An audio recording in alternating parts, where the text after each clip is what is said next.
Bismillahirrahmanirrahim. Assalamu alaikum, hürmetli qarindoshlar. Din ve hayat namlı sohbet programımız arkalık sizler bilen henüz görüştük. Programımızın növbetdeki bölümünde İslamda muamele hakkında toxtalımız. Ben qarindoshlar Abdul Qasim Ahmedi. Programımızın bugünkü aziz mehmini Ustaz Sirajdin Azizi buludu. Sirajdin hacim bu şu cemiyetli kurvatımız İslam'daki muamelege bolgan nurgulagan qarindoshlarımızınki göz qarşı yaxşı bolmagan. Şunun bilen cemiyette insanınki Allah bilen bolgan muamele, musulmonlar bilen bolgan muamelede nurgulagan şeriat xilaf işlerini kurvatımız. Bu bir bölümde hem muameleni toxtap bolunmaydı. Bugünkü bölümde asasen İslami muamele, yani Allah bilen bende oturuşki muamelesi toxtalgan bolsak, qani merhamet. Bismillahirrahmanirrahim. Elhamdülillahi Rabbil alemin. Vessalatu vesselamu ala eşrefil enbiya vel murselin. Amma ba'd. Rahmet. Endi İslamda muamele desek, bu muamelenin türü bek köp. Asli muamelenin asli mesderi emeldin. Yani hizmet, emeli, real turmuş, emeliyetten ılıngan. Şimdi şu İslamda muamele desek, bu gayet dairesi keng, bek asası bir muhim meselelerden birisi.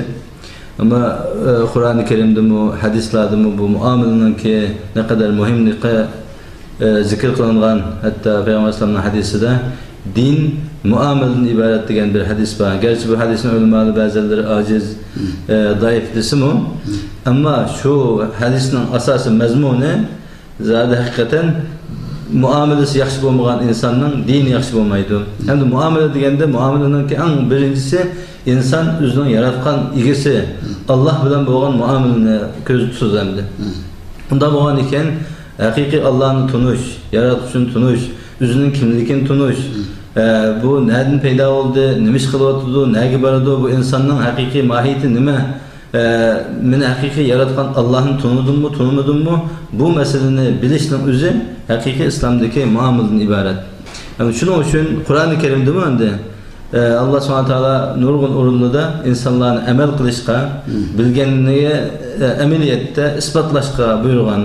Mesela Kur'an-ı Kerim'de iyi müminler, sizler kıymayılgan işini nime için değilsizler der. Zaten biz kıymayılgan işini değişinin özü bizdeki hakiki samimiyetten bolmaganlığı, muamelede durust bolmaganlığımız.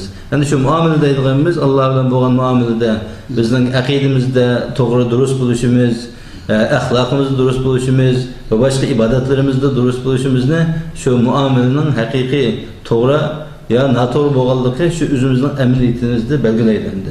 Şu asasda bu İslam'daki muamelenin ne kadar muhimliği sözleş en mühim olan meselelerden birisi. Doğru, elbette. Bu insanlar özara birbirine muamele yaxşı buluş, Müslümanlar özara birbirine muamele yaxşı buluş. Hatta Müslümanınki özünki kitabı bilen bolgan muamelesi, peygamberler bilen bolgan muamelesinden yaxşı buluşunun hemisinden başında özünki yaratkan ilgisi bilen bolgan muamelenin yaxşı buluşu tur dendi. Özünün Rabbi bilen yaratkan ilgisi bilen özünki muamelesinden otursun yaxşı kılalıgan insanın qalan muamelelere yaxşı bulduğanlıqları şek yok. En mühimi şu insan özünün yaratkan ilgisini hakiki ravişte tanımaslık. Kur'an hadis gösterken bu şekil bilen Rabbiga muamele kılmaslık, Rabbinin buyruklarına muamele kılmaslık, kim başka türdeki muamelenin hemisininki mağlubiyet bilen, hasaret bilen ağırtışını keltirip çıkıyordu. Onda bolganda şu Müslümanınki özünün yaratkan ilgisi bilen bolgan muameleninki en mühim biz yukarıda akide tevhid endi. Bu tevhid akidelerini müstehkemleş için insan nemiş kılış gerek?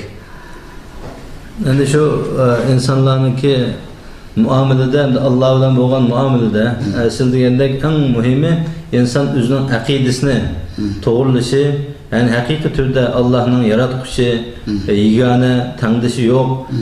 Bütün dünyanın ilgisi bolgan Allah ekenligini tunuş ve şu tunuğuna layık Allah'a kulçuluk kılış. Allah nimege buyurgan bolsa şunu kılış, nimeden toskan bolsa şunundan yeniş. Bu hakiki insandaki Allah bilen bolgan muameleninki emri inkas endi. Ama nurgun insanlar her kadar özünü men Müslüman deydi.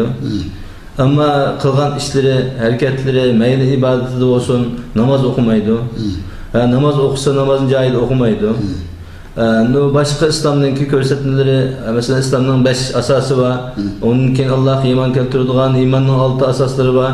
Muşu işlerini öz cayid ada kılmaydı. Onda ada kılmagan adam hakiki Allah bilen boğan muamelede samimiyetini yo'qotib qo'ygan bo'ladi, yaxshi ish qilmagan bo'ladi endi. Shu sababdan haqiqiy turda inson islomda muomalani birinchi o'rinda qo'ygan ekan, albatta Allah bilan bo'lgan muomalani yaxshi qilishi va shu Allah nimaga buyurgan bo'lsa shuni qila olsak, hech bo'lmasa endi islomning eng oddiy shartlari bo'lgan islomning arkanini islom deymiz.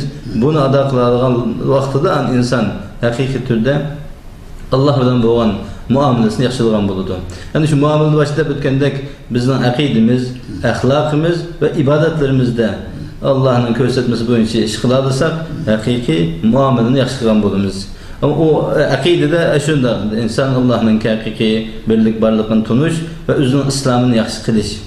Axloq desam, axloq islomning eng muhim asaslaridan biri. Peygamber Aleyhisselam'ın hadisi var. Ben şu yaxshi axloqlarni, makarim axloqni to'liqligini ibartildim degan. Yani Peygamber Aleyhisselam'ın haqiqiy peygamber bulup kelishining asosiy g'oyasi makarim axloqni to'liqlash deyilgan bo'ladi endi.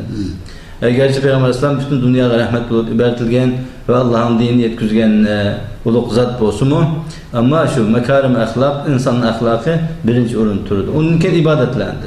İbadetlerde biz başladığındek zaten insan haqiqiy turda özünü men mümin, Müslüman deydiken onun ibadetleri, kılgan hareketleri, Allah bilen bo'lgan muamelesi İslam'ın ko'rsatmasiga mükemmel, layık buluş lazım, hem to'liq buluş lazım.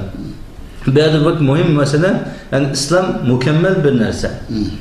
Bu insanlarınki ruhi cihetten olsun, manevi cihetten olsun, günlük turmuştu olsun, insanların cemiyet bilen bo'lgan muamelesi olsun, hemmisini birbirinden ajratqılı bo'lmaydi. Unda bo'lgan ekan, biz bu yerda bugun shu faqatlam Allah bilan bo'lgan bandaning muamelesi ustida to'xtalgan ekanmiz.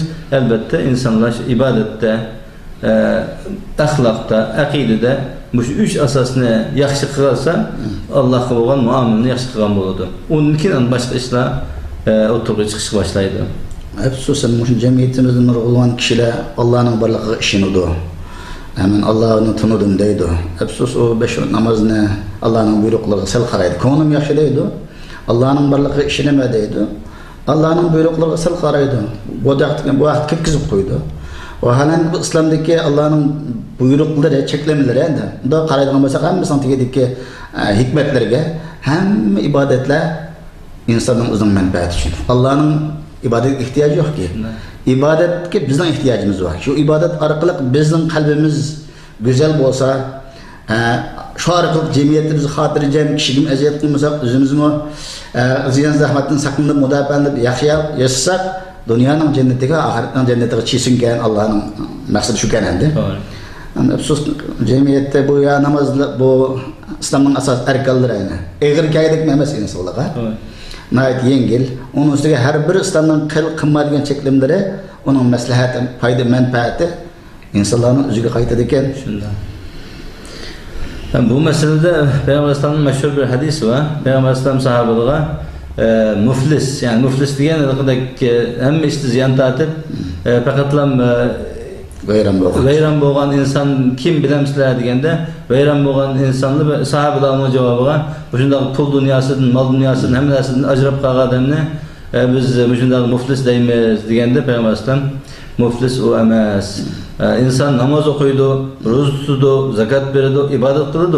Ama masjiddan chiqiblam, qilgan ishini ibodatdan keyin unutiladi. Buning haqqini yeydi, buningga azor beradi, buningga zulm qiladi. Şunun ahirde kıyamette bu insanın quruq qo'l qilgan ishlar hammasi bekor bo'lib, amallar hammasi bekor bo'lib, uningki nimasi de yan chuqida hech narsa yo'q. Shunda vayron bo'lgan holda keladi. Haqiqiy muflis mana bu shu deb ko'rsatgan hadisning mazmuni. Shu asosda endi inson zodi bu qilgan ishimiz, amaliyatimizga loyiq, sözümüzge layık buluşumuz lazım ki biz Müslüman dedik, İslam'ın asıl asaslarını özümüzden hayatımızda tatbik etmemiz lazım. Ama şu dinde zorlaş yok. Bir adam halis İslam'ını kabul kıldı, halisa dinsiz buldu. Ama İslam'ını kabul kıldı mı elbette İslam'daki bütün taleplerini insan hayatında icra kılış lazım. Ama bana şu muameleden ibaret. Allah Teala Kur'an-ı Kerim'de ya eyyuhellezine amanu dukhulu fis-silmi kaffe. Ey mümin bolganlar, İslamga bir bütün toluq çırınlar. To'g'ri. Bizning hozir shu dunyoda bo'lgan xafaligimiz endi o'zimiz musulmon, lekin islomga bir bütün chirmay, har odam o'zininkiga maslahatiga uyg'un kelgan yerlarini, o'ziga o'rlik kelgan oson bo'lgan yerlarini parchalab tushunib o'ylab islomni musulmonlarning shunda etchinishlik ahvollar kelib qolgan sababining birdan-biri shu asosan. Endi bu yuqorida deb o'tgandek biz mushu Allah bilan bo'lgan o'zimizningki muomalamizni, Rabbimizni tunishga barib shu e'tiqodimizni ruslash. Andan keyin biz Allohning kitoblarini, o'tgan Qur'oni Karimni yaxshi tafakkur o'qish, Allohning payg'ambarlarini bilish, asosan Allohning payg'ambarining vazifasini bu kim u, qanday kelgan dalil pok nagarchilik bularni bilish. Ahiretning bağlamını bilish, bu kadar şu bir qancha İslamning asas imanning asas ruknlarini bilib olsa inson shu orqali uningki qalbi go'zal bo'ladi. Qalbi go'zal bo'lgandan keyin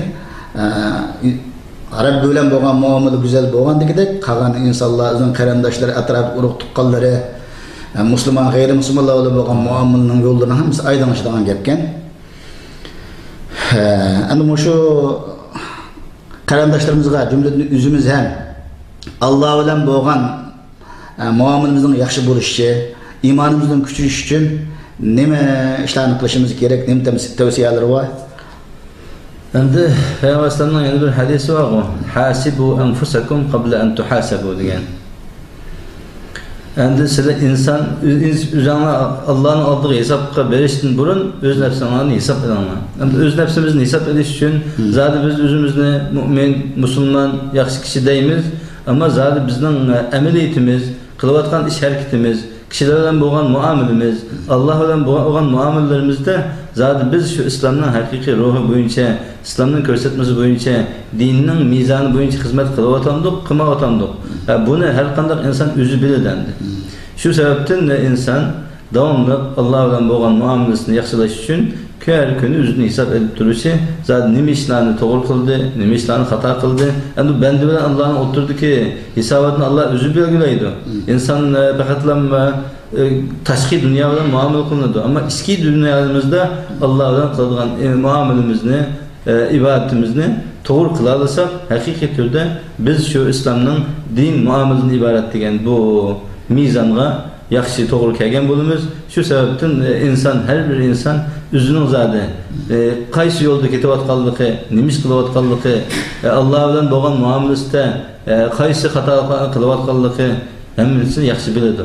Shu sababdan inson har kuni o'z-o'zidan hisob qilib, o'zining qaysi taraflarda xatolashayotganligini yaxshi biladi. Bilgan uchun albatta uni to'liqlashga, yaxshilashga, bugunimizdan atimizni texmi yaxshilashga, bugungi xatoliklarimizni o'ngshab atimizni texmi Allohga yaqin, muomalamizni to'g'ri, ibodatlarimizni to'g'ri, haqiqiy bir mu'min, musulmon bo'lish sifatimizni amaliyatimiz bilan ijro qilishimiz biz uchun eng muhim masala. Shu asosda haqiqiy turda Alloh bilan muomalamizni yaxshi qila olsak, unkin insonlar bilan, jamiyatlar bilan, tashkilotlar bilan, davlatlar bilan, başka etrafımızdaki ailemiz bilan, yakın tuqqanlarımız bilan qiladigan muomalalarimizning yaxshilanishiga yo'l ochiladi. Ama Allah bilan bo'lgan muomalamiz buzuq bo'ldimi, yaxshi bo'lmadimi, boshqa qilgan muomalaning hammasi qancha yaxshi bo'lib ketsin, muomalamiz qancha yaxshi bo'lib ketsin, insonlarning axloqimizni, atrofimizda yaxshi odamlar tunilib ketayli, Allah bilan bo'lgan muomalamiz yaxshi bo'lmasa, qolgan ish hammasi nolga tang bo'ladi. Shu sababdan biz başta muomalani Allah bilan yaxshi qilishimiz va o'zimizning davomli hisob qilishimiz lozim. Hurmatli qarindoshlar, programmamizni bu yerda oxirlashtiramiz. Diqqat e'tiboringizni berganingiz uchun ko'p rahmat. Keyingi bilimlarda uchrashish umidi bilan har biringlar bilan xo'shlashamiz. Xayr va salomat bo'linglar. Vassalomu alaykum va rahmatullohi va barakatuh.